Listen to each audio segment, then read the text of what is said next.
Y hoy os digo lo mismo. Ilegalización de HB, la destrucción de ETA. Estamos con la ilegalización de ETA, vamos contra ETA. Es mentira. Todo eso es una trampa político-electoral. Una trampa. No han pensado en ir contra ETA, han pensado otras cosas. Y concretamente las elecciones próximas. Por tanto, es una farsa la que estamos presenciando. Y así pensamos y así lo decimos. Y mañana dirán lo que les dé la gana los medios de Madrid. Pero es así.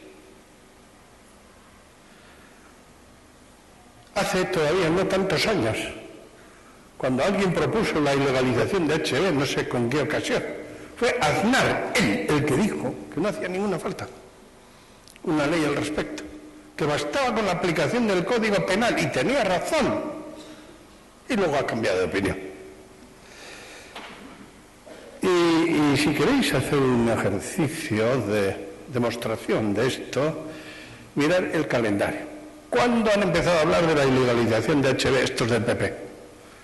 Después de las últimas elecciones, después de pasado el susto, cuando empiezan otra vez, en vez de reflexionar y decir, aquí hemos encontrado un muro, porque aquí ha estado todo el Estado en campaña, no un partido ni dos, posiblemente lo que tendremos que hacer es ir dialogando, pueden pensar en la segunda vuelta. Yo todavía no hace mucho, cuando se formó, es para lanzar de candidato al lehendakari a Totorica, el alcalde de Ermua, a raíz de los sucesos terribles, y sacaron entonces la Fundación por la Libertad, que era lo mismo, las mismas gentes, las mismas ideas.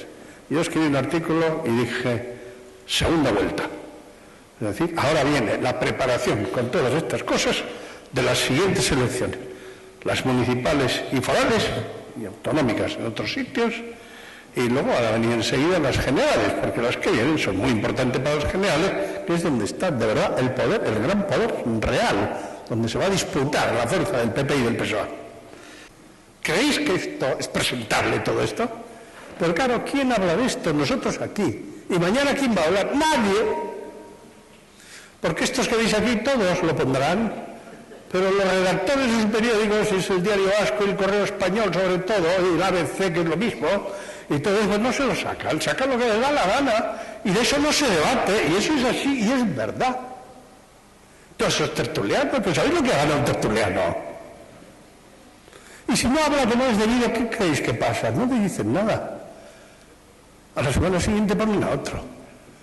Si él ganaba 1 millón, a mí me decían de uno famoso, me decía un periodista serio, que antes ganaba unos 400.000 al mes y que ahora gana 4 millones al mes, entre la tertulia, entre las no sé qué, 4 millones al mes. ¿Cuándo se ha visto en eso? Nosotros tampoco, pero él no, desde luego. ¿Pero qué creéis que va a hacer ese? ¿Va a ir en contra de los que le pagan? Ya sabéis quiénes son los que le pagan.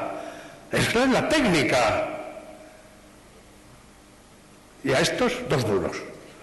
A todos que veis aquí, 2 duros.